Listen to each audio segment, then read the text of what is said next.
All right, we're back here on SportsLine. Last night on Sunday Sports Central, John Burton sat down with Titans outside linebacker Derek Morgan. He's a guy that when you talk about loyalty like a Tim Duncan, Morgan doesn't have the longevity, but he's a guy who's drafted in the first round here by the Titans.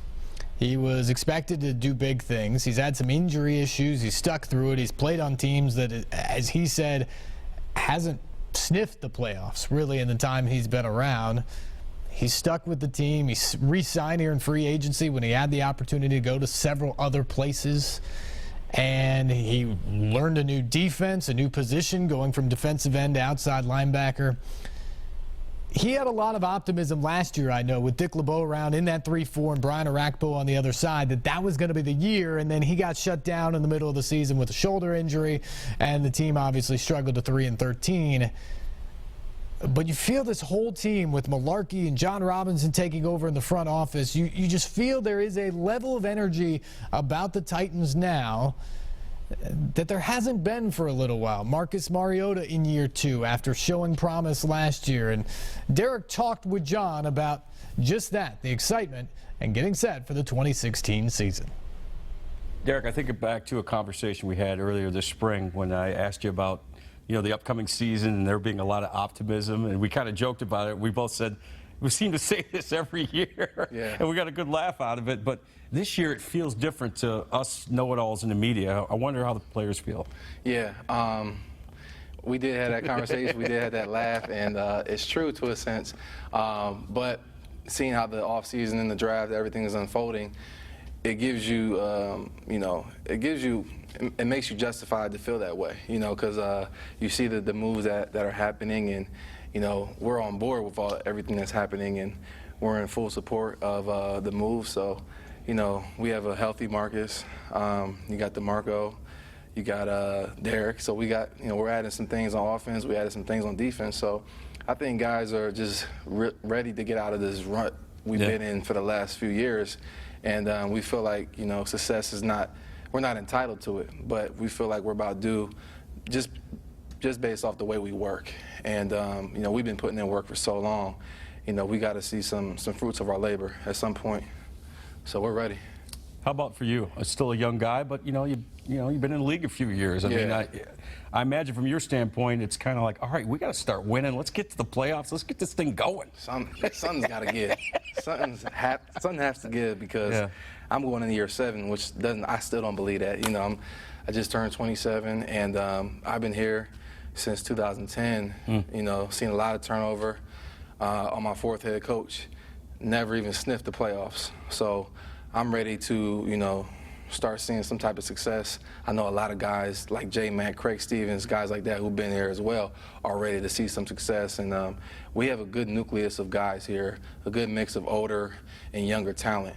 So I think everything's coming to a head at the right point in time. And a lot of success has to do with timing. And I think we're on the right path. Midway through last year, Ken Wisenhunt gets let go. Mike Malarkey takes over on an interim basis. They decide to keep him during the offseason. Was that the right move, and if so, why? Yeah. I think so. Mr. GM, Derek Morgan? I think so.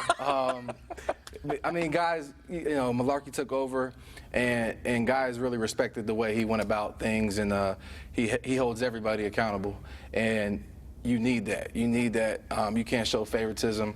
And guys respect that, and guys respond to that. So I think just having that level of integrity that he brings to the table. I mean, he's a guy that really tells you where you stand, and he doesn't mince words, right? That's what that's what I've heard. He's very candid. Yeah. And we appreciate that. We don't want somebody giving us some type of fluff or acting like everything's okay, but when it's really not. So as players, you respect that and you appreciate it, and we're all bought into the direction that this team's going. What about from the fans? What have you, when you walk the streets, maybe go to the grocery store, go get something to eat, what kind of fan buzz have you been getting about where this team could go? Everybody's excited, and I've been trying to make it more of a point to just tell the fans that I'm appreciative of you guys because you've been sticking on and holding on. Been fighting a good fight, right? Yeah, it's just what, 99? It's been a long, long journey. So, we appreciate the fans more and more, because we haven't had a lot of success, and it's hard to be a Titans fan as of late. So we're just hoping to put a better product on the field. We have the fan base here. The fans are ready. Even in the last few years when we had some success early in the season, the stadium was rocking, and we felt that energy. So we just need to have that energy throughout the season based on our success, and we're hoping to accomplish that. How much fun is it to be an outside linebacker in a Dick LeBeau 3-4 defense? See, scratching my chin. This man, you know what? I love it. I fought it at first. Why? Why did you fight it? I was a defensive lineman my whole career, and I was going into my contract year, and at the time, I was resistant to change. Yeah. But as everything transpired and I adapted to it, I love it. I love being able to drop and switching it up every once in a while. I love being able to come from different spots in the field, and it's great. I especially playing on the other side of a rack bowl, having Casey, Daquan, Al. Yeah. I love our front seven, and we've only continued to get better. Are you a guy that goes into a season and says, I want to get this many sacks, or is it more team-oriented? You got to have some individual goals, right? You got to have some selfish goals, no question. Why not, right? Yeah, because at the end of the day, you're helping the team get better by you accomplishing your goals. And, I want to get upwards of, double-digit sacks, and that's my goal. Got off to a good start last year. Was hindered a little bit by the injury. Yeah. So I'm hungrier than ever to get out there and, just pick up where I left off. This is a defense that was, despite only, 3 wins last year, you guys were in the top 10 most of the year, finished just outside the top 10. Mm-hmm. With some of the additions that have come in, and now you guys are 1 year more familiar with Dick LeBeau's system. Yep. What kind of optimism does that give you guys as a unit heading into this year? Yeah, every day we break it down on number one. That's our goal.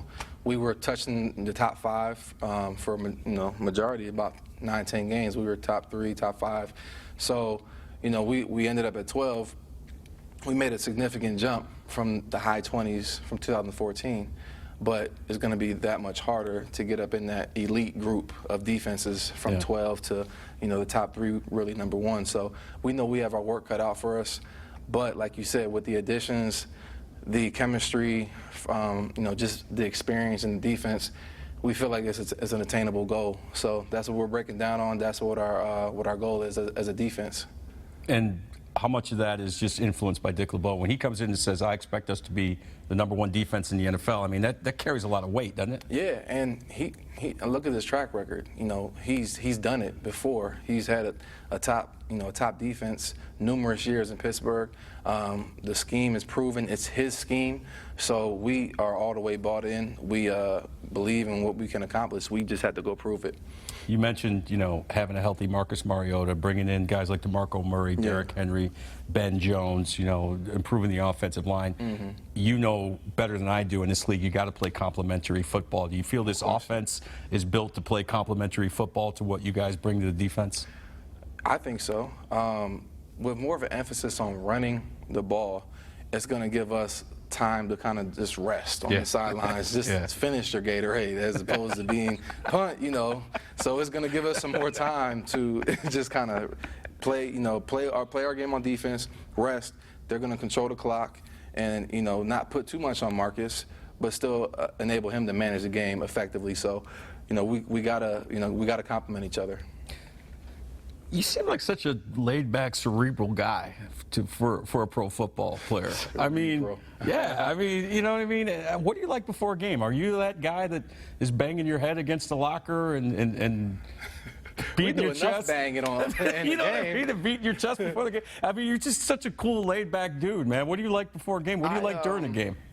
Man, me and Daquan were just having this conversation. We play really. I play relaxed. There was a time where I was really uptight and tense, but I've noticed just the more relaxed and, it's kind of like a mixture of being relaxed but focused at the same time allows me to play at my best ability. So I like just being out there. It's a game, having fun, just playing relaxed as I can. It helps me out. But are you mean though? Or can you be mean out there? You gotta have some type of mean streak to you to play the game. Football is a violent sport, so you got to bring some of that nastiness, but it's just, it's part of the game, and it comes out at different points in the game, especially being in those trenches. So you got to hold your own, but you don't want to play too uptight. That's just my style of play.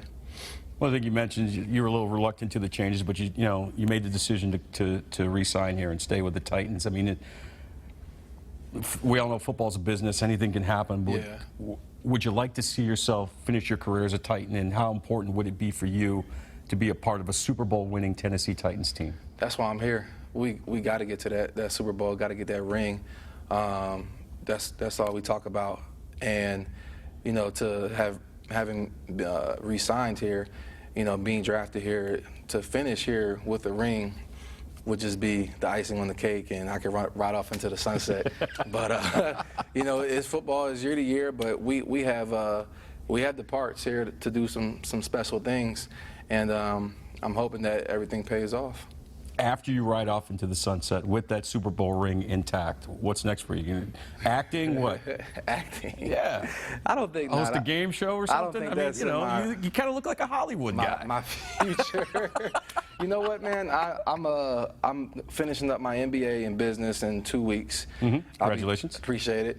And really just trying to figure out what the next step is. Been more interested in business, real estate, technology, startups, and things of that nature. So, being in that network of NBA and guys that are attaining off the field success is going to be beneficial for me. So I'm just trying to come into contact with as many industries as I can to kind of figure out what is the next step. Well, when you're done playing, I want you to call me. I'm going to be your agent. We're going to go to Hollywood, and we're going to do movies. You're going to be the next Dwayne Johnson. I can see it. It's going to happen. And you're going to be my agent. That's right. All right. 20%. It's not bad, right? From 3 to 20. Yeah, Hollywood is 20. It's expensive. Thanks for the time, man. Always great to talk to you. All right. Appreciate it.